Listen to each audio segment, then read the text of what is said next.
This video is sponsored by SuperTeam Wheels. High end versus low end, £10,000 superbike versus a £1,000 entry-level road bike. What's the difference? Which one's faster? Is this bike really 10 times better than this one here? Well, today we'll find out. So you might recognise this, the Canyon Enduro All-Road, which I did a first ride on very recently. Link to that video down below in case you missed it. And it's a fantastic bike for the money. Yes, there are cheaper road bikes available if you want, but a bike here offers a lot of equipment and performance for the money. But I thought with two key upgrades, it might get closer to a superbike. The best and easiest upgrade for any road bike are the tyres and then the wheels, to lower the weight on the scales and improve the aerodynamics and therefore the speed and performance of the bike. So the first upgrade for the Canyon are the tyres. The bike ships with a Schwalbe 35mm G1 gravel tyre, a good option for road and off-road, canal towpaths, but a bit slow on the road. And since today I'm doing a road test, I've gone for a slick tyre, a very high quality Continental Grand Prix 5000 STR tyre. It's a tubeless tyre, but there are TPU inner tubes inside, and the tyre measures 32. And this simple tyre and inner tube upgrade has saved 500 grams of weight for a cost of about £120.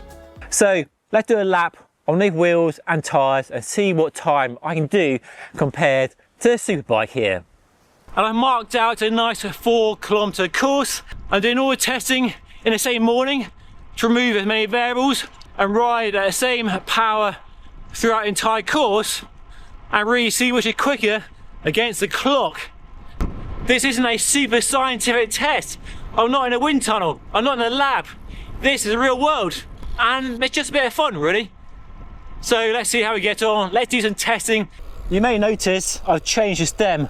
The one that came on the Canyon was 80mm long and just too short for me. I felt really cramped on a bike. So this is a 110. Yeah, with a long stem, it's definitely a better fit, much better. Thankfully, a nice easy change with the regular conventional head tube and steering tube and external routing. But riding this, after riding the C68, the handlebars feel really wide. On my Colnago, I have an MV AR one-piece handlebar that is really narrow on the tops, and these are really wide, 42 centimeters in the hoods, just too wide for the aero gains of a modern race bike.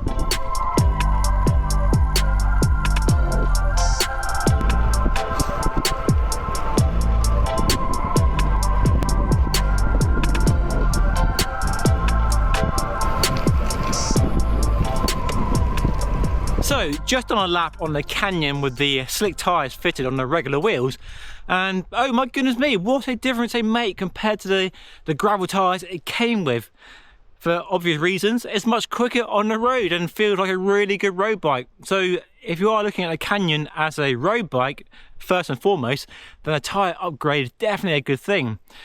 But let's swap the wheels to carbon fibre SuperTeam wheels and see how much closer I can get to the Colnago. And that looks way better, doesn't it? What a difference carbon wheels make to any bike. In terms of visual punch, you can't beat carbon wheels. And you can't beat carbon wheels for weight savings either. On the scales, the bike drops from 10.4 kilograms to 9.5 kilograms, a massive saving, and shows just how heavy the Canyon stock wheels really are. So today's video is sponsored by SuperTeam, a Chinese company trying to make inroads into Europe and UK, along with other Chinese wheel brands, offering both low prices, but also lots of features and technology too.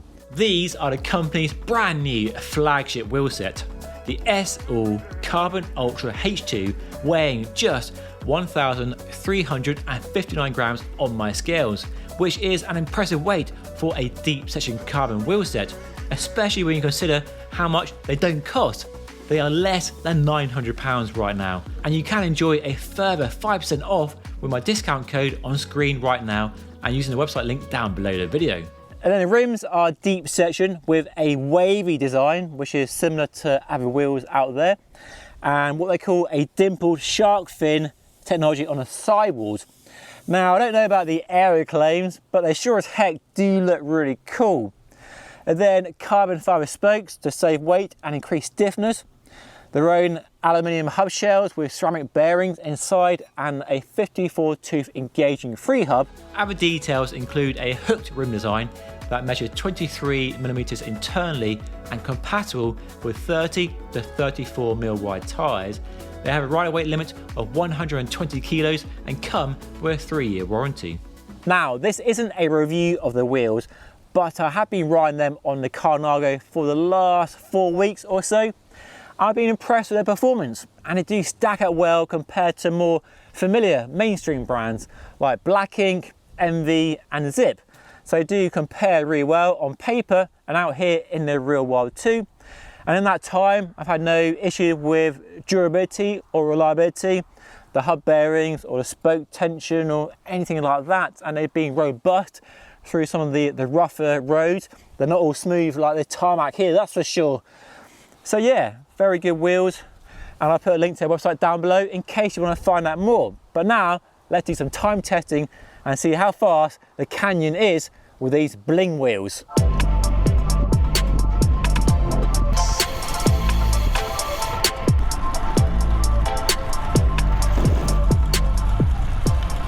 And that's a lap of the Canyon with the deep section SuperTeam carbon wheels fitted. And before we dive into the times, the difference out here on the road is remarkable and a real reminder for me personally of just what a difference carbon deep section wheels make to how fast a bike feels. And all other things being equal, position, tyre pressures, all that stuff, the upgrade to the wheels made a big difference and really closed the gap to the Colnago more than I was expecting. On the stock wheels on the Canyon, it felt quite an effort to ride at higher speed. When you're really pushing the pedals up the small climb, it felt like you're really pushing at the limits of the bike's potential. But with these wheels fitted, it felt like you could breathe through that barrier much more easily and carry way more speed and hold high speeds with less power. So really interesting and illuminating comparison for me. So let's head back to the studio and crunch some numbers and see what the difference against the clock actually is. Right, I'm back in the studio. Let's look at the data and see which bike is quicker and how close they might be. First up, the superbike, the Colnago C68. It recorded at an average power of 218 watts, a time of 7 minutes and 4 seconds, giving an average speed of 33.2 kilometers per hour, so just over 20 miles per hour. So that's a benchmark time to beat. And then the Canyon with the stock wheels but upgraded tyres did a time at the same average power, remember, of 7 minutes and 42 seconds. So quite a big gap between the two bikes. And the average speed dropped down to just over 30 kilometers per hour. So yeah, that's sort of what I was expecting, I guess, about 30 to 40 seconds difference between the two bikes with different wheels but the same tyres. And then to the final test, the Canyon with the upgraded SuperTeam wheels from the Superbike. The same tyres across all the testing, remember. And it did a time of 7 minutes and 28 seconds. So a fair chunk faster than just the tyre change, but still quite a bit slower than the Superbike despite the same wheels, but definitely quicker. But you might be wondering why it's slower still than the Superbike despite the same wheels. It's partly down to the weight. That Colnago is still a fair chunk lighter than the bike here, and it's also about aerodynamics.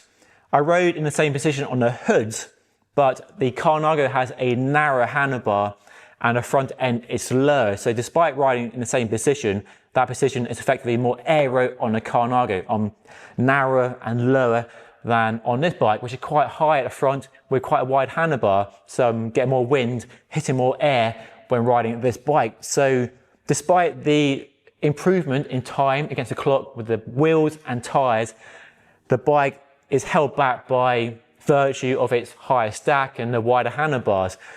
So yeah, that's a reason why this bike is still slower than the Superbike. But my main takeaway from this comparison is a reminder of just how big a difference a carbon fiber wheel set and good tyre makes to any road bike regardless of the price. Despite this bike still being slower than a bike costing 10 times as much, it still felt way better than the stock build, which is to be expected given how good a carbon wheel set is these days, and thankfully, with the likes of the SuperTeam, much more affordable and accessible than ever before. If you do want to find out more about these wheels, I'll put a link to their website down below. And if you want to see another comparison between a Superbike and a second-hand road bike, then watch your video right up here.